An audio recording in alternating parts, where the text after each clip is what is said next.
કલ્પેશ બારોટ, પૂર્વ સભ્ય જળાવીસી western railway. આ વિરોધ સુરત લોકસભાના સાંસદ મુકેશભાઈ દલાલને પત્ર લખીને રજૂઆત કરી છે કે આપ વારંવાર સંસદમાં કિમ સ્ટેશનના પ્રશ્નોની રજૂઆત કરો છો, કિમ સ્ટેશન પર એક્સપ્રેસ સ્ટોપેજ આપવાની માંગણી કરો છો, ત્યારે સુરત લોકસભાની અંદર ઉત્તરાયણ સ્ટેશન પણ આવી રહ્યું છે। ઉત્તરાયણ અડીને મોટા વરાછા, કોસાડ, છાપરાપાડા, વરિયાવ, તાળવાડી જેવા વિસ્તાર આવી રહ્યા છે।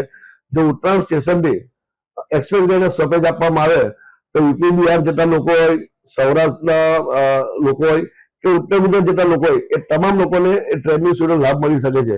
સુરત સાંસદ તરીકે આપે ઉત્તરાયણ સ્ટેશનમાં તે હર હંમેશા ઓરમાયું વર્તન રાખતા હોય એવું મને લાગે છે। એક બાજુ નવસારી લોકસભા સાંસદ એમની સત્તાના જોરે ઉધના સ્ટેશનનો વિકાસ કરી શકતા હોય, ઉધના સ્ટેશન પર ગાડી ઉભી રાખી શકતા હોય, તો આપ ઉત્તરાયણ સ્ટેશન માટે કેમ આટલા કમજોર પણ મને સમજાતું નથી।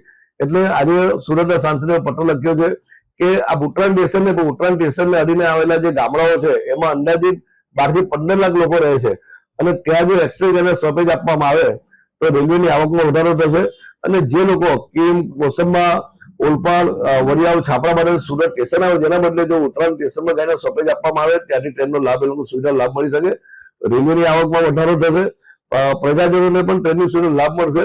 એટલે મારી માંગણી છે કે આપ સંસદમાં ઉત્તરાયણ સ્ટેશન સ્ટોપેજ માટે રજૂઆત કરો અથવા રેલવે પ્રશાસનને સાંસદ તરીકે રજૂઆત કરો કે ઉત્તરાયણને જો ગાડીનો સ્ટોપેજ આપવામાં આવે તો ઘણો ફાયદો રેલવે પ્રશાસનને થશે। એવી આજે મેં માંગણી સુરતના સાંસદ મુકેશભાઈ દલાલ પાસે કરી છે।